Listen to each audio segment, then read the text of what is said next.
Magandang hapon, ngayon pa ng Lunes, September 18, 2023. Update po muli sa lagay ng panahon.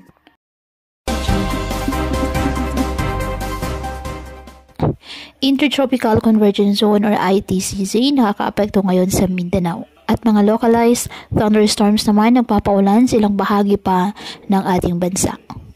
Wala naman pong binabantayang low pressure area o bagyo sa loob po ng ating Philippine Area of Responsibility na maaring makaapekto sa ating bansa.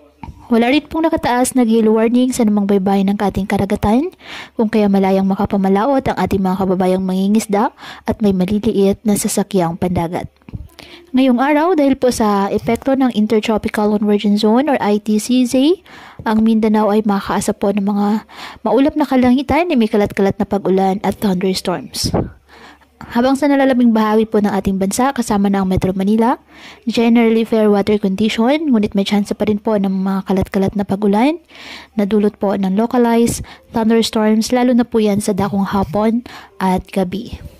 Kaya pinapayuhan ng ating mga kababayan na may maingat at maging alerto po sa mga posibleng pagbaha at pagguho ng lupa at ugaliin na magdala palagi ng payong o kahit anumang panangga sa ulan sa tuwing lalabas ng ating mga tahanan. At yan po muna ang update sa lagay ng panahon ngayong araw. Muli patuloy po tayo na mag-ingat at palaging tandaan, God loves you. Stay safe and God bless.